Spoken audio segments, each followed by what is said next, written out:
Morning and welcome to Talking of Business. It is Wednesday, hump day. Today we'll be going over a business that went over a hump, and then after that we'll be talking about communication management, change management. Here's the show.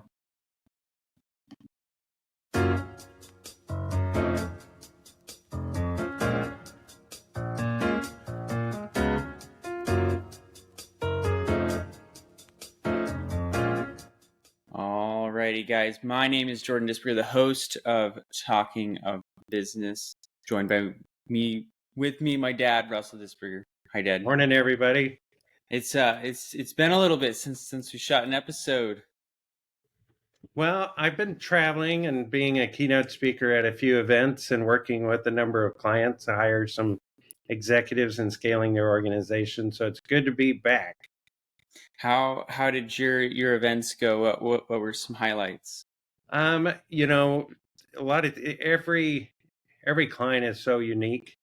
But a lot of like our topic today, dealing with change management, so much of what we have to do and training workshops and getting people on board is getting them to see the light and the opportunity and in a sense get out from their mindset becomes their personal barriers. And so we'll talk today a little bit as we go through the podcast how you can get out in front of yourself. I think just to play on that, oftentimes when I'm talking to clients, they get excited about the idea and they get a lot of energy from that initial conversation. But the hard part is later on when you're actually executing and implementing that change. So yeah, and that indeed is really the heart of most issues in business. And when you got your MBA, they teach you how to do a business strategy, but they don't always teach you how to execute. And so much of what I do with organizations is help organizations learn how to execute and how do you set up that cadence, that rhythm, and keep everybody rallied around the central idea. Well, I'm excited to talk more about that. We'll jump into Hump Day. All right, so Hump Day Wednesdays, we go over a client that made it over a hump or is currently going over a hump. So one of my clients, and one that we will be talking about change management on a little bit later, went through a hump. They've gone through several humps. Their product is very good, but over time, they've tried to scale on their own without having any systems or processes, mission statement values, any of that in place. All it was one person putting in a lot of sweat equity into How many hours would you say he worked a week? probably 60 to 80. He was his plan A if other people didn't show up for their shifts, and he would be working deep within his business. And then he thought he would go ahead and duplicate this, and has opened up 6 or 7 other stores, all of which have failed because he can't duplicate himself and go put him in all of these locations. And so through all that, those are many humps that he faced. But his cash cow store was hurt pretty bad by COVID, like most other businesses. But through marketing and a lot of digital marketing, social media, and then just trying to impact into the community and make relationships with other businesses, and the cash cow location, he's actually been able to turn that business back around and is at pre-COVID numbers. And so he made it over that hump, but with him working in the store a lot. And so he and I are in conversations right now about, okay, hey, so clearly we have a good product. Clearly I know how to run this one store, but I don't want to do this forever. Let's make more stores, and let's kind of let's figure out what we need to do to scale. So the hump was basically that even though they were facing a deficit in terms of where they were before COVID, they put money into marketing. They put money into building relationships with the community. They did cut expenses in some areas, and he stepped in and probably was working more hours than he ever had before. But that's how he made it over this COVID hump, where people weren't necessarily wanting to uh, do business and purchase their product over this time. You have any comments on that Well, hump? so going from one store to two stores to three stores, etc. An owner needs to understand that if they have not figured out a way for the business to operate without them, duplication of systems or stores are going to typically fail. So you've got to use your first store as kind of your prototype of how it's going to run without you being there day to day. That means your training, your systems, your vision, the buy-in, the hiring, all of these things you have to have in place. But at least he's cash flowing, he's positive, and he's got the time. The question is, does he have the pipeline or the talent that he's grooming to be able to open the next store?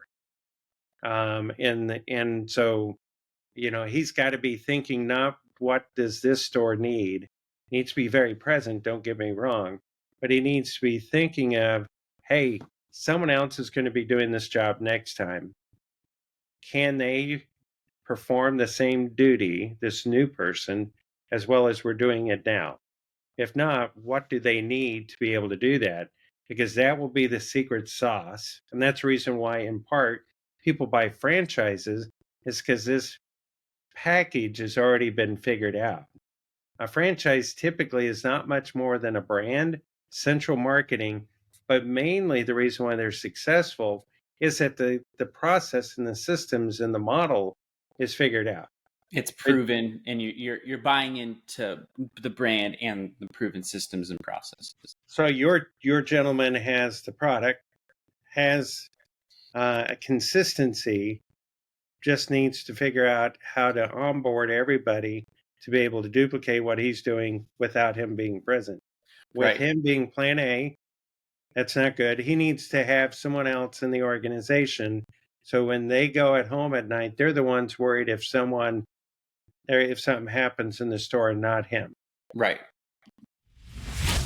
All right. So I was just hitting that transition to the next part. So change management. So where he currently is right now, he has a manager that he is grooming. He's going through this pipeline process that's kind of murky waters in terms of what it really is and what it's going to be. Taking someone from this guy's been there for years, taking someone who's been in various positions, front office, back office, and now moving up, shift manager and manager. And so right now I have a weekly meeting with the owner and this manager and myself, and basically the systems and processes that exist are various checklists that are placed around the office, of hey, do this, hey, do this, hey, this is the way we do this, which isn't very transferable. If you cleaned house and put people back in, someone has to tell them, hey, you got to find these checklists. There's not really any true systems or processes. So in my first meeting with them, which was this past week, we were talking, and it sounded like they didn't have extra time to work on systems and processes because they both, the owner and this person who's being groomed to be the manager, are working so many labor hours in the business instead of being able to work on the business.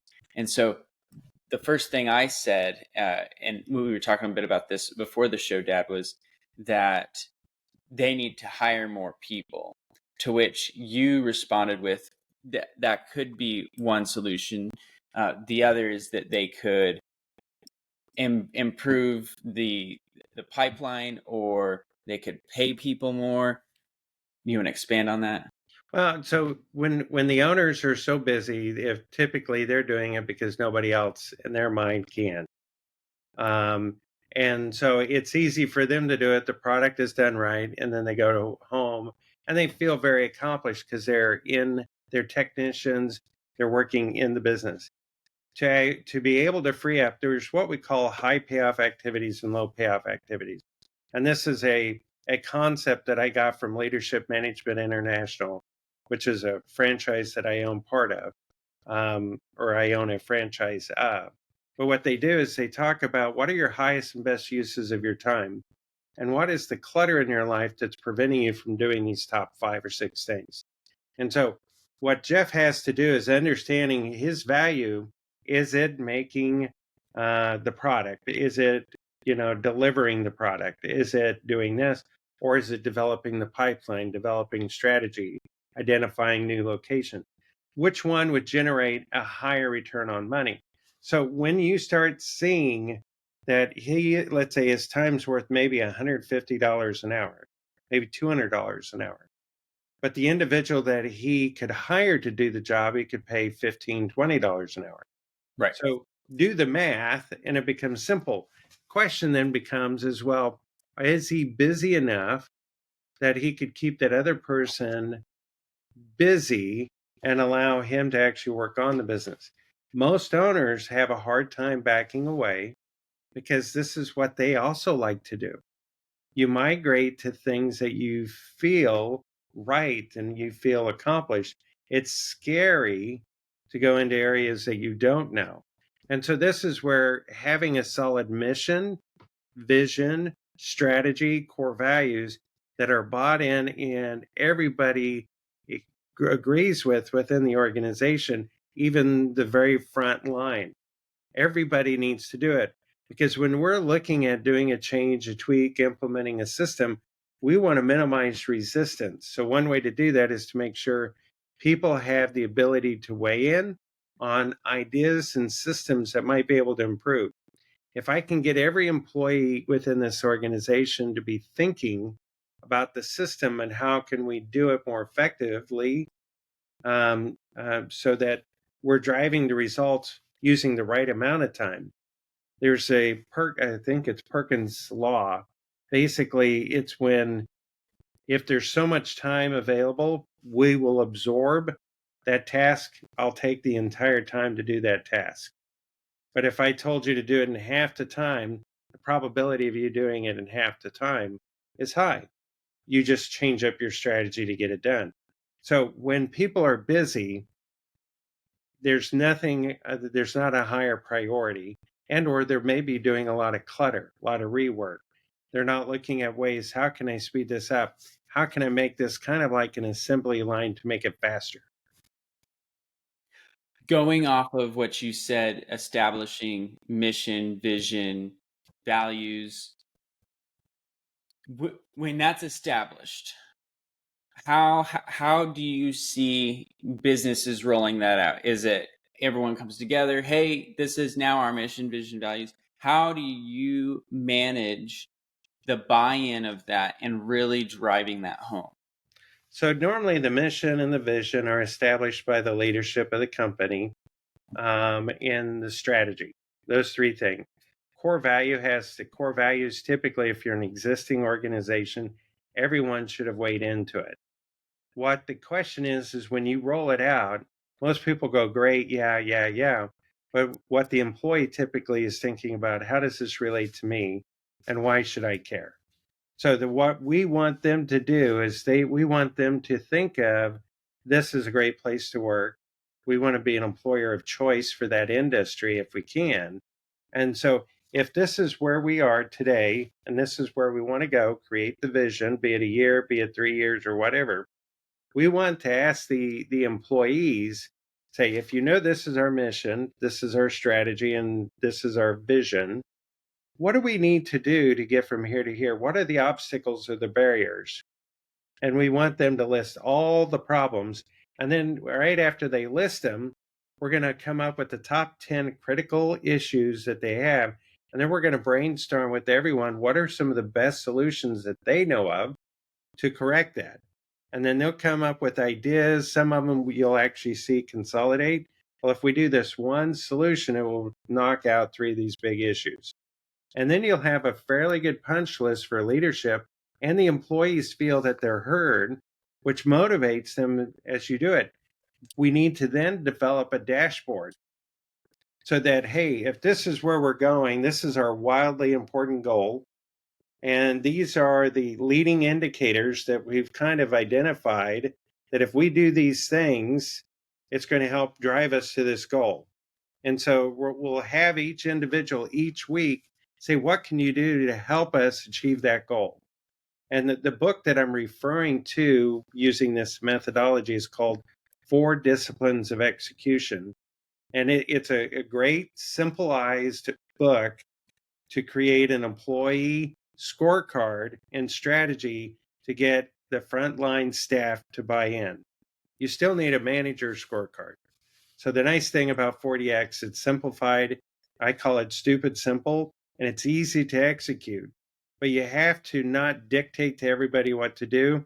The employees need to understand enough about where we're going, what the leading indicators are, the things that the levers that they have to pull to be able to get it. And then they need to come up, what can I do this week above and beyond my normal day job that's going to make a difference to hit this wildly important goal? Did that help? Yeah. So this gives them additional motivation other than just doing their job or building the product or doing whatever their role is within the business. It's okay, hey, I have this shared mission and vision. So What we're trying to do, Jordan, is there's intrinsic and extrinsic motivation. What we're trying to do is get an appeal to their intrinsic motivation. We want to get the employee's heart and soul and loyalty around this company. If I just see it as extrinsic carrots and sticks, and I pay you, so dang it, you should do it. I'll quit you quietly. I'll work here while it's convenient, but you're just a job to me. And that's not going to be scalable. We've got to create a culture, and we got to create buy-in, and we got to be able to come up with the strategy to win the hearts. This isn't a dictatorship. This should be a focus on how do we build a culture that everyone wants to be part of, that they feel that it's not just another shop like everybody else. We're special because we do X, Y, and Z. that does make sense. But one thing that the owner had said to me, and you had said his name before, his name is Jeff, so add in that correlation there. One thing that he had said to me is that he likes where he was describing culture. He likes where the culture is right now. After he got rid of a few bad apples, he likes where the culture is. So I think there's a very moldable group of individuals that exist here. So I think this is I think they're in a prime position for this. I think this helps. I think I will read that for discipline Of execution. or discipline of execution. Franklin Covey. And I met this last week at one of my talks. One of the individuals that facilitated the development of the concept of that book, I met one of the 4 people involved, and she told me the story. I found it to be quite fascinating. So, a book that I have referred to and I've recommended to many companies that have helped them scale was this book, 4 Disciplines of Execution. And now I get to potentially, I was invited to actually meet the primary author, and they wanted to potentially go out and have dinner and talk about new ideas. So that will be fascinating. That's very cool. I hope that actually happens for you. So do I. All right. Well, that's all the time we got on the show today. So I'll be reading that book, and this is a weekly progression with this business. So I'll be giving updates here, and for their anonymity, I'll be keeping it not vocal what the business is, but I'm excited to see where it goes. Thank you guys for listening. Share this episode with a friend if you enjoyed it. Like us, subscribe to us on whatever you listen to, podcasts, YouTube. We're on Instagram and TikTok. Thanks for listening, guys.